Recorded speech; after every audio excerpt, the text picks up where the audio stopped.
कहानी की शुरुआत में हम रात का समय देखते हैं, जहां एक माइनिंग साइट पर कॉनरैड नाम का आदमी खुदाई करवा रहा था। वो कई सालों से किसी बेहद कीमती चीज की तलाश में था। कॉनरैड की बॉडी पर मौजूद गहरे जख्मों के निशान और उसके आर्टिफिशियल हाथ को देखकर साफ पता चलता है कि वो किसी बड़े हादसे से गुजर चुका है, जिसकी वजह से अब वो पहले से कहीं ज्यादा खतरनाक बन चुका था। अगले ही पल माइनिंग साइट पर कॉर्ड कंपनी की अरबपति सीईओ विक्टोरिया कॉर्ड आ जाती है। कॉनरैड उसी के लिए काम करता था और पिछले कई सालों से उसके कहने पर एक प्राचीन स्कैरब की तलाश कर रहा था, लेकिन अभी तक वो लोग स्कैरब को ढूंढने में कामयाब नहीं हुए थे। कॉनरैड विक्टोरिया को बताता है कि आखिरकार उसने स्कैरब का पता लगा लिया है, अब बस उसे बाहर निकालना बाकी है। ये सुनकर विक्टोरिया बेहद खुश हो जाती है और कॉनरैड को सुबह होने से पहले ही स्कैरब को बाहर निकालने का आदेश देती है। विक्टोरिया के पर्सनल साइंटिस्ट डॉक्टर सैंचेज उससे पूछते हैं कि कहीं ये स्कैरब भी पिछले वाले की तरह नकली तो नहीं। इस पर विक्टोरिया जवाब देती है कि ये स्कैरब असली है, क्योंकि वो इसकी ताकत को महसूस कर सकती है। इसके बाद हमें स्कैरब के बारे में बताया जाता है। दरअसल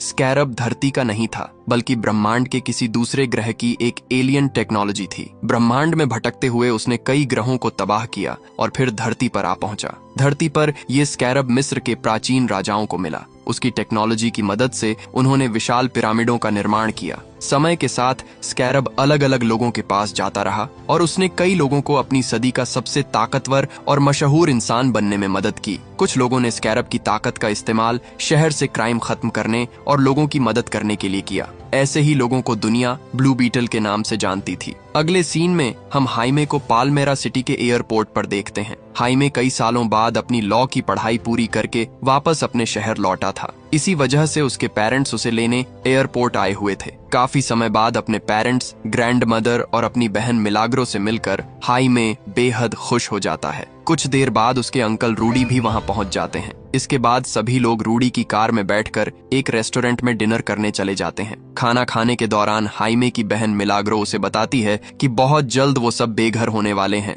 क्योंकि उनके मकान मालिक ने अब 3 गुना ज्यादा किराया मांगना शुरू कर दिया था। ये सुनकर हाइमे पूरी तरह हैरान रह जाता है और पूछता है, तो क्या अब हम डैड की शॉप में रहेंगे? इस पर उसके पेरेंट्स बताते हैं कि उनकी शॉप भी अब उनके पास नहीं रही, क्योंकि बिजनेस में हुए भारी नुकसान की वजह से वो बिक चुकी थी। इतना ही नहीं, इसी दौरान हाइमे के डैड को एक बार हार्ट अटैक भी आ चुका था। ये सब सुनकर हाइमे परेशान हो जाता है और अपनी फैमिली से पूछता है कि उन्होंने उसे ये सब पहले क्यों नहीं बताया। इस पर उसके पेरेंट्स कहते हैं कि वो नहीं चाहते थे कि इन सब परेशानियों की वजह से उसकी पढ़ाई पर असर पड़े। अब हाइमे समझ चुका था कि उसकी फैमिली को फाइनेंशियली उसकी जरूरत है, इसलिए अगले ही दिन से वो अपनी बहन मिलाग्रो के साथ विक्टोरिया के घर पर एक सर्वेंट की तरह काम करने लगता है। काम के दौरान जब हाइमे घर के अंदर विक्टोरिया को कॉनरैड के साथ देखता है तो एक्साइटमेंट में उसे हाई बोल देता है, लेकिन विक्टोरिया उसकी तरफ देखती तक नहीं। तभी मिलाग्रो हाइमे से कहती है कि अमीर लोगों के लिए हम गरीब लोग हमेशा इनविजिबल होते हैं और यही हमारी सुपर पावर है।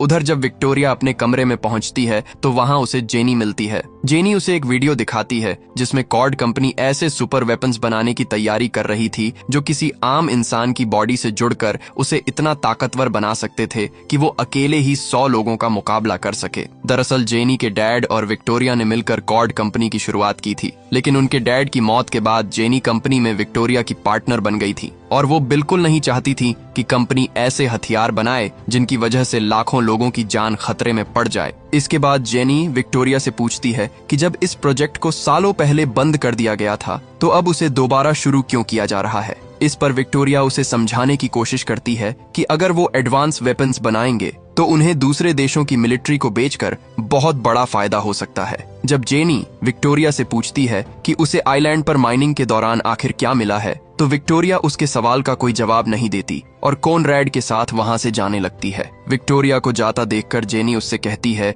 कि वो इस प्रोजेक्ट को दोबारा शुरू नहीं कर सकती, क्योंकि इसे सालों पहले हमेशा के लिए बंद कर दिया गया था। जेनी की बातें सुनकर विक्टोरिया गुस्से में आ जाती है। वो जेनी से कहती है, इस कंपनी को मैंने बनाया है, तुम्हें तो बस अपने डैड की पोस्ट विरासत में मिली है, जिसकी वजह से तुम कंपनी के पैसों से चैरिटी करती फिरती हो और पूरी दुनिया घूमती रहती हो। विक्टोरिया जेनी के डैड और अपने पुराने बिजनेस पार्टनर को भी काफी भला बुरा कहती है। वो बताती है कि कैसे उन्होंने कंपनी को घाटे में डाल दिया और उसे अकेला छोड़कर चले गए। इसके बाद विक्टोरिया ने अकेले ही कंपनी को संभाला और उसे दुनिया की सबसे बड़ी कंपनियों में शामिल कर दिया। अब जेनी और विक्टोरिया के बीच बहस शुरू हो जाती है। थोड़ी दूरी पर खड़ा हाइमे ये सब देख रहा था। उसे लगा कि जेनी खतरे में है, इसलिए वो विक्टोरिया से जेनी के पीछे हटने के लिए कह देता है। हाइमे की इस हरकत से विक्टोरिया बेहद गुस्सा हो जाती है और उसी समय उसे नौकरी से निकाल देती है। इसके बाद हाइमे अपनी बहन मिलाग्रो के साथ कोड कंपनी के बाहर बैठकर जेनी का इंतजार करने लगता है। जैसे ही जेनी बाहर आती है, हाइमे उससे नौकरी के बारे में पूछता है, क्योंकि उसकी वजह से ही विक्टोरिया ने उसे और उसकी बहन दोनों को काम से निकाल दिया था। जेनी हाइमे को उसका साथ देने के लिए धन्यवाद कहती है और उसे अपना नंबर देकर ऑफिस आने के लिए बोलती है ताकि वो उसे नई नौकरी दिला सके। जेनी का नंबर मिलते ही हाइमे और उसकी बहन बेहद खुश हो जाते हैं, क्योंकि अब उन्हें उम्मीद थी कि जल्द ही उन्हें एक बेहतर नौकरी मिल जाएगी। उसी रात जब हाइमे को नींद नहीं आती तो वो अपने कमरे से बाहर निकल आता है। बाहर वो अपने डैड को अकेले बैठकर शराब पीते हुए देखता है। हाइमे अपने डैड से कहता है कि उसे बहुत बुरा लग रहा है कि वो अपनी फैमिली को सपोर्ट नहीं कर पा रहा। उसे ऐसा महसूस हो रहा था जैसे पढ़ाई पूरी करने के बाद भी वो अपनी जिंदगी में नाकाम हो गया हो। इस पर उसके डैड उसे समझाते हैं कि उसे फिक्र करने की जरूरत नहीं है, क्योंकि एक दिन सब कुछ पहले जैसा ठीक हो जाएगा। अगले दिन हाइमे जेनी से मिलने के लिए कॉर्ड कंपनी के हेडक्वार्टर पहुंच जाता है। उसे छोड़ने के लिए उसकी फैमिली और अंकल रूडी भी साथ आए थे। हाइमे अपने परिवार को घर वापस जाने के लिए कहता है और खुद बिल्डिंग के अंदर चला जाता है। वहां उसे बताया जाता है कि उसकी और जेनी की मीटिंग पहले से फिक्स नहीं थी,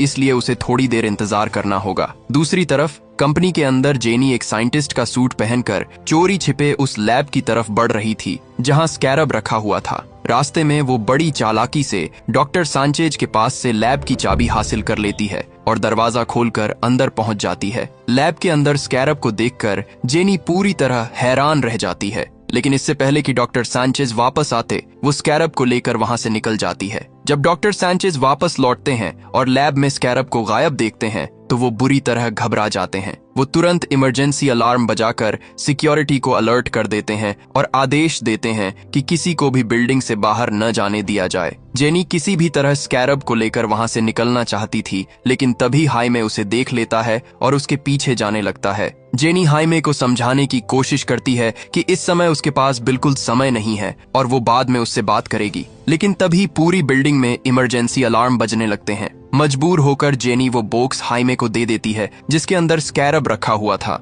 वो हाइमे से कहती है कि वो इस बॉक्स को लेकर तुरंत यहाँ से निकल जाए। साथ ही जेनी उसे सख्त चेतावनी देती है कि वो अपनी जान से भी ज्यादा इस बॉक्स का ध्यान रखे और भूल कर भी इसे न खोले। जेनी की बात मानकर हाइमे स्कैरब को लेकर वहां से निकल जाता है। जब हाइमे उस बॉक्स के साथ घर पहुंचता है तो उसके फैमिली मेंबर्स उसका मजाक उड़ाने लगते हैं, क्योंकि वो नौकरी मांगने गया था लेकिन बदले में सिर्फ एक छोटा सा बर्गर बॉक्स लेकर लौट आया था। अब सभी लोग हाइमे से बॉक्स खोलने के लिए कहते हैं, क्योंकि वो जानना चाहते थे कि आखिर उसके अंदर क्या है। पहले तो हाइमे साफ मना कर देता है, क्योंकि जेनी ने उसे बॉक्स खोलने से मना किया था, लेकिन परिवार के जिद करने पर वो आखिरकार बॉक्स खोल देता है। बॉक्स के अंदर मौजूद स्कैरब को देखकर हाइमे और उसकी फैमिली पूरी तरह हैरान रह जाते हैं। किसी को समझ नहीं आ रहा था कि आखिर वो चीज क्या थी। जैसे ही हाइमे स्कैरब को हाथ लगाता है वो एक्टिवेट होने लगता है। ये देखकर हाइमे खुश हो जाता है, क्योंकि उसे लगता है कि ये कोई एडवांस टेक्नोलॉजी डिवाइस है। लेकिन तभी अचानक स्कैरब उसके हाथों से उछलकर सीधे उसके चेहरे से चिपक जाता है। ये देखकर हाइमे और उसके परिवार वाले बुरी तरह डर जाते हैं। जब अंकल रूडी स्कैरब को हाइमे के चेहरे से हटाने की कोशिश करते हैं तो उन्हें जबरदस्त बिजली का झटका लगता है और वो दूर जाकर गिर पड़ते हैं। अब पूरे घर में अफरा तफरी मच चुकी थी। किसी को समझ नहीं आ रहा था कि आखिर हो क्या रहा है। दरअसल स्कैरब ने हाइमे को अपना नया होस्ट चुन लिया था, इसलिए वो धीरे धीरे उसकी बॉडी के अंदर समाने लगता है। अचानक हाइमे की पीठ से स्कैरब के पंजे बाहर निकल आते हैं, जो उसे उठाकर कमरे की छत से लटका देते हैं। इसके बाद एक एक करके हाइमे के जूते और सारे कपड़े जलने लगते हैं और फिर स्कैरब एडवांस एलियन टेक्नोलॉजी की मदद से हाइमे के शरीर पर एक बेहद ताकतवर ब्लू बीटल सूट तैयार कर देता है। अब हाइमे ब्लू बीटल बन चुका था। हाइमे को स्कैरब और उसकी शक्तियों के बारे में कुछ भी पता नहीं था, इसलिए अपने बदले हुए रूप को देखकर वो पूरी तरह हैरान रह जाता है। अब स्कैरब के अंदर मौजूद एआई हाइमे के साथ जुड़ने के बाद अपनी ताकतों को टेस्ट करना चाहती थी। इसी वजह से अगले ही पल वो हाइमे को घर की छत तोड़ते हुए सीधे आसमान में उड़ा ले जाती है। एआई सबसे पहले उसकी फ्लाइंग पावर चेक करना चाहती थी, इसलिए वो हाइमे को सीधे अंतरिक्ष तक ले जाती है। स्पेस में पहुंचकर हाइमे पूरी तरह दंग रह जाता है। उसे अपनी आंखों पर यकीन नहीं हो रहा था कि वो इस समय धरती से इतनी दूर अंतरिक्ष में मौजूद है। इसके बाद एआई हाइमे को बेहद तेजी से वापस धरती की तरफ लेकर आती है, लेकिन जमीन पर गिरने से ठीक पहले वो उसे हवा में रोक देती है। क्योंकि अब वो उसकी लैंडिंग पावर टेस्ट कर रही थी। फिर एआई हाइमे को पूरी सिटी में बिजली जैसी रफ्तार से उड़ाने लगती है ताकि उसकी स्पीड चेक की जा सके। तेज रफ्तार में उड़ते हुए हाइमे अचानक एक कार के ऊपर जा गिरता है, जिससे कार पूरी तरह तबाह हो जाती है। हालांकि हाइमे को जरा सी भी चोट नहीं लगती। हाइमे तुरंत कार के मालिक से माफी मांगने लगता है, क्योंकि उसने जानबूझकर ऐसा नहीं किया था। इसी दौरान हाइमे सड़क के ठीक बीचों बीच खड़ा था और सामने से उसकी तरफ तेज रफ्तार में एक बस आ रही थी। एआई को लगा कि बस उसके होस्ट यानी हाइमे पर हमला करने वाली है, इसलिए उसे बचाने के लिए वो तुरंत उसके सामने अपने विंग्स फैला देती है। लेकिन जैसे ही बस उन विंग्स से टकराती है, वो बीच से 2 हिस्सों में कट जाती है। हालांकि बस में बैठे किसी भी इंसान को चोट नहीं पहुंचती। ये सब देखकर वहां मौजूद लोग और खुद हाइमे भी पूरी तरह हैरान रह जाते हैं। इसके बाद एआई हाइमे को वापस उसके घर ले आती है। हाइमे की फैमिली उसके लिए काफी परेशान थी, लेकिन जैसे ही वो उसे सही सलामत वापस आता देखती है, सब राहत की सांस लेते हैं। अब एआई हाइमे की बॉडी से ब्लू बीटल का सूट हटा लेती है। सूट हटते ही हाइमे पूरी तरह नेकेड हो जाता है और अगले ही पल बेहोश होकर जमीन पर गिर पड़ता है। उसकी फैमिली तुरंत कपड़ों से उसकी बॉडी ढक देती है। कुछ देर बाद जब हाइमे को होश आता है तो वो किसी को कुछ नहीं बताता और जल्दी से अपने कमरे में जाकर कपड़े पहनने लगता है, क्योंकि अब वो जेनी से मिलना चाहता था। उसे यकीन था कि स्कैरब के बारे में वही उसे सही जानकारी दे सकती है। लेकिन टी शर्ट पहनते समय जब हाइमे अपनी पीठ से बाहर निकले स्कैरब के हिस्सों को देखता है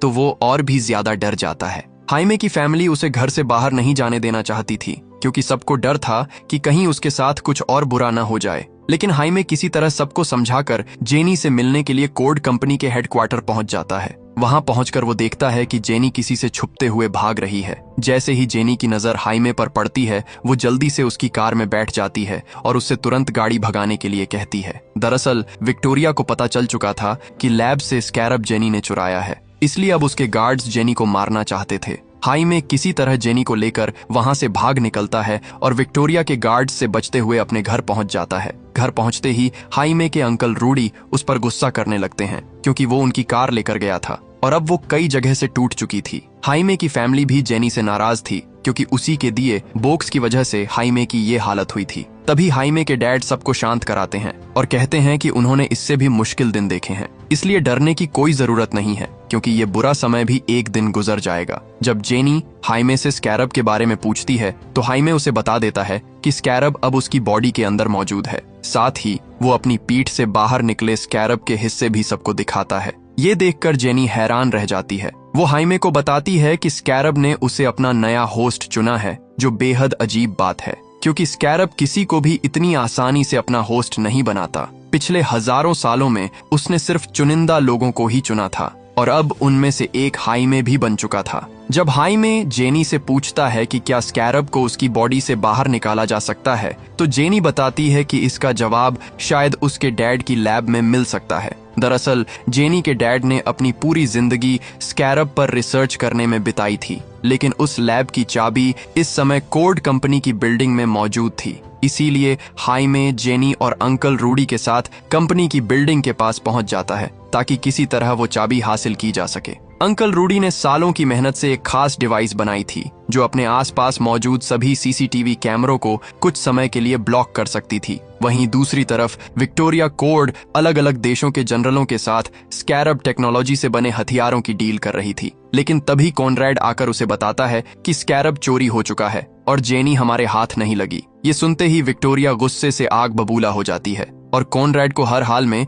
जेनी को मारकर स्कैरब वापस लाने का आदेश देती है। अब अंकल रूडी अपनी बनाई हुई डिवाइस की मदद से कोड बिल्डिंग के सारे सीसीटीवी कैमरों को ब्लॉक कर देते हैं। इस मौके का फायदा उठाकर हाइमे और जेनी बिल्डिंग के अंदर घुसकर चाबी चुराने में कामयाब हो जाते हैं और वहां से निकलने लगते हैं। लेकिन इससे पहले कि वो दोनों बाहर निकल पाते, उनके सामने कॉनरैड आ जाता है। कॉनरैड गुस्से में सीधे हाइमे पर हमला कर देता है। जैसे ही वो हमला करता है, हाइमे के अंदर मौजूद स्कैरब की एआई एक्टिवेट हो जाती है और अगले ही पल ब्लू बीटल का सूट उसकी पूरी बॉडी को कवर कर लेता है। अब हाइमे बड़ी आसानी से कॉनरैड के वार को रोक देता है और पलटवार करते हुए उसे दूर फेंक देता है। लेकिन तभी कॉनरैड भी अपनी बॉडी में लगी टेक्नोलॉजी को एक्टिवेट कर देता है। देखते ही देखते उसकी बॉडी पर एक एडवांस टेक सूट तैयार हो जाता है, जो उसे पहले से कहीं ज्यादा ताकतवर बना देता है। इसके बाद हाइमे और कॉनरैड के बीच एक जबरदस्त लड़ाई शुरू हो जाती है। स्कैरब की ताकत की वजह से हाइमे कॉनरैड को आसानी से पीछे धकेल देता है। तभी एआई हाइमे से अपने एडवांस वेपन्स का इस्तेमाल करके कॉनरैड को खत्म करने के लिए कहती है, लेकिन हाइमे साफ मना कर देता है क्योंकि वो किसी की जान नहीं लेना चाहता था। इसी दौरान कॉनरैड देखता है कि रूडी और जेनी कार से उनकी तरफ आ रहे हैं, इसलिए वो तुरंत उन पर हमला कर देता है। हाइमे जेनी और रूडी को बचाने के लिए कॉनरैड को छोड़कर उनकी तरफ भागता है, लेकिन इसी वजह से कॉनरैड को दोबारा हमला करने का मौका मिल जाता है। इस बार वो हाइमे को बुरी तरह पीट देता है। हालांकि इससे पहले कि कॉनरैड उसे जान से मार पाता, रूडी और जेनी अपनी कार से उसे जोरदार टक्कर मार देते हैं। टक्कर लगते ही कॉनरैड दूर जाकर गिर पड़ता है और उसी मौके का फायदा उठाकर वो लोग हाइमे को कार में बैठाकर वहां से निकल जाते हैं। इसके बाद जेनी चाबी की मदद से लैब का दरवाजा खोलती है और फिर हाइमे और रूडी के साथ अपने डैड की सीक्रेट लैब के अंदर पहुंच जाती है। लैब के अंदर मौजूद एडवांस गैजेट्स और पुराने ब्लू बीटल सूट को देखकर उन सभी को पता चलता है कि जेनी के डैड ही पालमेरा सिटी के असली ब्लू बीटल थे। जेनी बताती है कि उसके डैड ने सालों तक स्कैरब पर रिसर्च की और उसे एक्टिवेट करने की कोशिश की, लेकिन जब वो स्कैरब को अनलॉक नहीं कर पाए तब उन्होंने अपनी एडवांस टेक्नोलॉजी की मदद से खुद का ब्लू बीटल सूट और कई गैजेट्स बनाए ताकि वो लोगों की मदद कर सकें। इसके बाद जेनी रूडी से कहती है कि उसके डैड के कंप्यूटर में जरूर ऐसा डेटा होगा जिससे पता चल सके कि स्कैरब किसी इंसान की बॉडी पर कैसे काम करता है या उसे बॉडी से बाहर कैसे निकाला जा सकता है। अब रूडी कंप्यूटर को अनलॉक करके सारी फाइल्स चेक करने लगता है। तभी उन्हें पता चलता है कि हाइमे से पहले स्कैरब ने जिस इंसान को अपना होस्ट चुना था, जेनी के डैड ने उस पर भी रिसर्च की थी। उस रिसर्च से उन्हें एक बेहद डरावनी बात पता चली थी। स्कैरब को उसके होस्ट की बॉडी से तब तक अलग नहीं किया जा सकता जब तक उस इंसान की मौत न हो जाए। ये सुनते ही हाइमे पूरी तरह टूट जाता है। वो अपनी पूरी जिंदगी किसी मशीन या एंड्रॉइड की तरह नहीं जीना चाहता था। गुस्से और डर में हाइमे लैब से बाहर चला जाता है। उसे समझाने के लिए अंकल रूडी भी उसके पीछे जाते हैं। रूडी हाइमे को बताते हैं कि कैसे उसके डैड ने अपनी पूरी जिंदगी फैमिली के लिए कुर्बान कर दी और हमेशा वही किया जिससे उनका परिवार खुश रह सके। वो हाइमे से कहते हैं कि उसे ये ताकत किसी वजह से मिली है। अगर वो अपनी शक्तियों का सही इस्तेमाल करे तो वो अपनी फैमिली की गरीबी दूर कर सकता है और सबको एक बेहतर जिंदगी दे सकता है। अंकल रूडी की बातें सुनकर हाइमे को एहसास होता है कि शायद यही उसकी किस्मत है। अब वो स्कैरब की ताकत के साथ जीने का फैसला कर लेता है क्योंकि उसे समझ आ चुका था कि इन शक्तियों की मदद से वो अपने परिवार की जिंदगी बदल सकता है। तभी वो लोग आसमान में एक हेलीकॉप्टर को हाइमे के घर की तरफ जाते हुए देखते हैं। जेनी तुरंत उस हेलीकॉप्टर को पहचान जाती है। वो विक्टोरिया का हेलीकॉप्टर था, यानी विक्टोरिया के गार्ड्स स्कैरब हासिल करने के लिए हाइमे के घर पहुंचने वाले थे। अपने परिवार को खतरे में देखकर हाइमे तुरंत ब्लू बीटल में ट्रांसफॉर्म हो जाता है और उन्हें बचाने के लिए निकल पड़ता है। उधर विक्टोरिया के गार्ड्स हाइमे के घर को चारों तरफ से घेर लेते हैं। वो उसके फैमिली मेंबर्स को घर से बाहर निकालकर बंदूक की नोक पर हाइमे के बारे में पूछताछ करने लगते हैं। इस समय हाइमे के पेरेंट्स पूरी तरह डरे हुए थे, लेकिन इससे पहले कि गार्ड्स उन्हें नुकसान पहुंचाते, वहां ब्लू बीटल बन चुका हाइमे पहुंच जाता है और गार्ड्स पर हमला करके अपने परिवार को बचा लेता है। अब विक्टोरिया के गार्ड्स हाइमे पर गोलियां चलाना शुरू कर देते हैं, लेकिन ब्लू बीटल का सूट पूरी तरह बुलेट प्रूफ था, इसीलिए हाइमे को कुछ नहीं होता। इसके बाद जब गार्ड्स उसके परिवार पर हमला करने की कोशिश करते हैं तो हाइमे अपने विंग्स की मदद से सबको बचा लेता है। स्कैरब की एआई लगातार हाइमे से कह रही थी कि वो अपने घातक हथियारों का इस्तेमाल करके सभी गार्ड्स को मार डाले, लेकिन हाइमे फिर से ऐसा करने से मना कर देता है। वो सिर्फ ऐसे हथियारों का इस्तेमाल करता है जिनसे गार्ड्स घायल हों लेकिन उनकी जान न जाए। विक्टोरिया कोड हेलीकॉप्टर में बैठकर ऊपर से ये सब देख रही थी। वो तुरंत कॉनरैड को अपने खतरनाक हथियारों से हाइमे पर हमला करने का आदेश देती है। स्कैरब की एआई हाइमे को पहले ही चेतावनी दे देती है कि उस पर हमला होने वाला है, इसलिए हाइमे भी कॉनरैड का सामना करने के लिए तैयार हो जाता है। लेकिन दूसरी तरफ हाइमे के डैड अपनी बेटी मिलाग्रो के साथ वहां से निकलने की कोशिश कर रहे थे कि तभी अचानक उन्हें हार्ट अटैक आ जाता है। अपने डैड को मुसीबत में देखकर हाइमे तुरंत उनकी तरफ भागता है, लेकिन इसी दौरान कॉनरैड पीछे से हमला करके उसे बुरी तरह घायल कर देता है। अब हालत इतनी खराब हो चुकी थी कि स्कैरब की एआई भी हाइमे की मदद नहीं कर पा रही थी। कॉनरैड हाइमे को बंदी बनाकर अपने साथ ले जाता है। उधर हार्ट अटैक की वजह से हाइमे के डैड की मौत हो जाती है और उसी दौरान एक जबरदस्त धमाके के साथ उनका घर भी जलकर राख हो जाता है। एक ही पल में हाइमे की फैमिली ने अपना घर और परिवार का सबसे अहम सदस्य दोनों खो दिए थे। इस हादसे से पूरा परिवार टूट चुका था। इसके बाद जेनी हाइमे की फैमिली को अपने डैड के पुराने हेडक्वार्टर में ले जाती है। वहां अंकल रूडी सालों से बंद पड़े जेनी के डैड के पुराने शिप को दोबारा चालू कर देते हैं। अब सभी लोग उसी शिप में बैठकर विक्टोरिया को रोकने और हाइमे को बचाने के लिए निकल पड़ते हैं। उस शिप के अंदर कई एडवांस हथियार मौजूद थे। हाइमे की फैमिली अपनी पसंद के हथियार चुन लेती है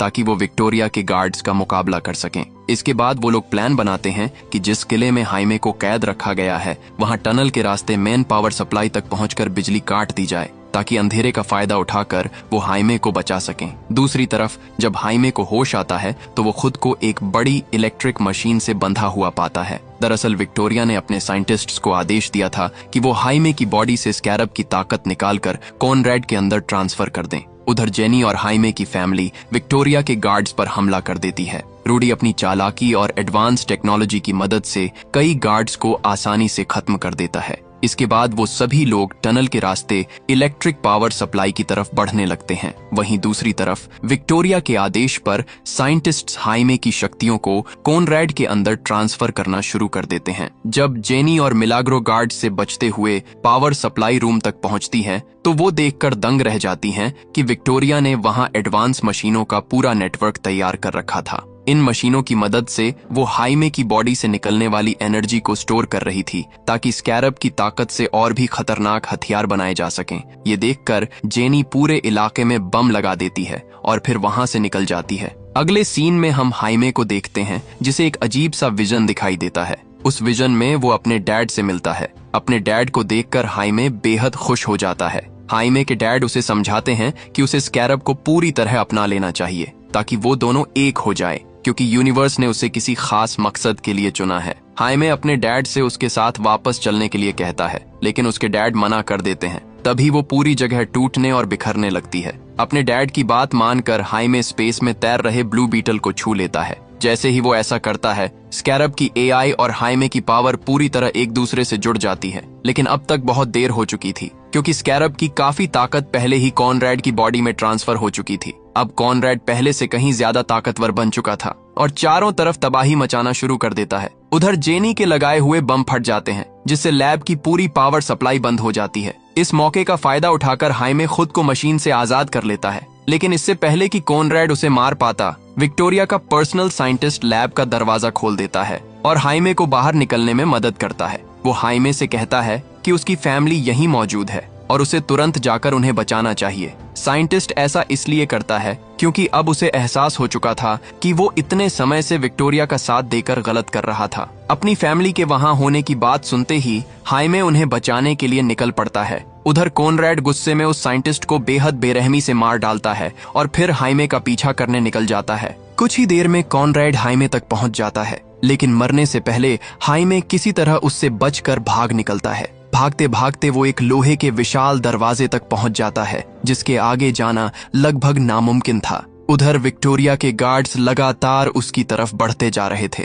इस समय हाइमे स्कैरब की ताकत का इस्तेमाल भी नहीं कर सकता था, क्योंकि स्कैरब की एआई उसे बताती है कि पावर ट्रांसफर होने की वजह से सिस्टम को दोबारा एक्टिवेट होने में थोड़ा समय लगेगा। अब इससे पहले कि विक्टोरिया के गार्ड्स हाइमे को मार पाते, वहां उसकी ग्रैंडमदर एक विशाल मशीन गन लेकर पहुंच जाती हैं और आते ही सारे गार्ड्स को गोलियों से भून देती हैं। अपनी दादी का ये खतरनाक रूप देखकर हाइमे पूरी तरह हैरान रह जाता है। इसके बाद उसकी ग्रैंडमदर हाइमे को गार्ड से बचाकर सुरक्षित शिप तक ले आती है। वहीं दूसरी तरफ जेनी और हाइमे की बहन मिलाग्रो अब भी टनल के अंदर फंसी हुई थीं। इसी दौरान विक्टोरिया को टनल के अंदर जेनी मिल जाती है और वो उसे बंदी बनाकर अपने साथ ले जाती है। जब हाइमे को पता चलता है कि जेनी और उसकी बहन अभी भी टनल में फंसी हुई हैं, तो वो उन्हें बचाने के लिए दोबारा टनल के अंदर जाने का फैसला करता है। अगले सीन में हम मिलाग्रो को देखते हैं, जो अकेले ही जेनी के डैड के एडवांस गैजेट्स की मदद से विक्टोरिया के गार्ड्स से लड़ रही थीं। लेकिन तभी वहां हाइमे भी पहुंच जाता है और गार्ड्स को बुरी तरह हराना शुरू कर देता है। अपनी बहन को सही सलामत देखकर हाइमे बेहद खुश हो जाता है, लेकिन तभी वहां कॉनरैड आ जाता है और सीधे हाइमे पर हमला कर देता है। अब दोनों के बीच एक बेहद खतरनाक लड़ाई शुरू हो जाती है। दूसरी तरफ विक्टोरिया कोड हेलीकॉप्टर में बैठकर जेनी को बंदी बनाए हुए थी और ऊपर से हाइमे और कॉनरैड की लड़ाई देख रही थी। इसी दौरान जेनी मौका देखकर अपने डैड के बबलगम वेपन का इस्तेमाल करती है, जिससे हेलीकॉप्टर क्रैश हो जाता है। क्रैश में पायलट की मौत हो जाती है, लेकिन विक्टोरिया और जेनी दोनों बबलगम के विशाल झाग की वजह से बच जाते हैं। उधर हाइमे और कॉनरैड की लड़ाई में कॉनरैड लगातार भारी पड़ रहा था, क्योंकि स्कैरब की पावर हासिल करने के बाद वो पहले से कहीं ज्यादा ताकतवर बन चुका था। हाइमे पूरी बहादुरी से लड़ता है, लेकिन वो ज्यादा देर तक कॉनरैड का सामना नहीं कर पाता। अब जैसे ही कॉनरैड हाइमे को मारने वाला होता है, तभी अंकल रूडी उस पर पत्थरों से हमला करना शुरू कर देते हैं। इस वजह से कॉनरैड हाइमे को छोड़कर रूडी पर हमला करने लगता है। हाइमे को लगता है कि कॉनरैड ने उसके अंकल को मार दिया है। ये देखकर वो गुस्से में अपना पूरा पावर इस्तेमाल करते हुए कॉनरैड पर हमला कर देता है और उसे बुरी तरह घायल कर देता है। अब हाइमे कॉनरैड को खत्म करना चाहता था, लेकिन तभी स्कैरब की एआई उसे रोक देती है। दरअसल एनर्जी ट्रांसफर के दौरान एआई ने कॉनरैड की यादों को पढ़ लिया था। उसे पता चलता है कि कॉनरैड ने बचपन से ही बहुत दर्द सहा था। एक युद्ध में वो बुरी तरह घायल हो गया था, जिसकी वजह से उसके कई बॉडी पार्ट्स काटने पड़े। इसके बाद विक्टोरिया ने उसकी यादें मिटाकर उसे अपने फायदे के लिए इस्तेमाल करना शुरू कर दिया। कॉनरैड की सच्चाई जानने के बाद हाइमे उसे मारने का फैसला बदल देता है। अब धीरे धीरे कॉनरैड की पुरानी यादें वापस आने लगती हैं। उसे ऐसा महसूस होता है जैसे उसकी माँ उसे पुकार रही हो। इसी वजह से वो सीधे विक्टोरिया के पास जाता है और खुद को ब्लास्ट कर देता है। उस धमाके में कॉनरैड के साथ साथ विक्टोरिया भी मारी जाती है। कॉनरैड के ब्लास्ट से वहां किसी न्यूक्लियर धमाके जैसी तबाही मच जाती है, लेकिन हाइमे जेनी के डैड के शिप की मदद से अपने पूरे परिवार और जेनी के साथ वहां से सुरक्षित निकलने में कामयाब हो जाता है। बाद में पता चलता है कि अंकल रूडी भी कॉनरैड के हमले से बच गए थे। उन्हें जिंदा देखकर हाइमे बेहद खुश हो जाता है। अगले सीन में हमें पता चलता है कि विक्टोरिया की मौत के बाद अब पूरी कोड कंपनी की मालिक सिर्फ जेनी रह गई है। वहीं दूसरी तरफ हाइमे का घर जलने के बाद उनके पड़ोसी उनकी मदद के लिए आगे आते हैं। अपने आसपास के लोगों का प्यार और साथ देखकर हाइमे और उसकी फैमिली काफी भावुक हो जाती है। कुछ समय बाद जेनी भी हाइमे से मिलने वहां पहुंचती है। दरअसल अब दोनों एक दूसरे को पसंद करने लगे थे। जेनी फैसला करती है कि वो हाइमे और उसकी फैमिली की आर्थिक मदद करेगी, ताकि वो फिर से अपनी जिंदगी शुरू कर सकें। और इसी के साथ ब्लू बीटल की कहानी यहीं खत्म हो जाती है।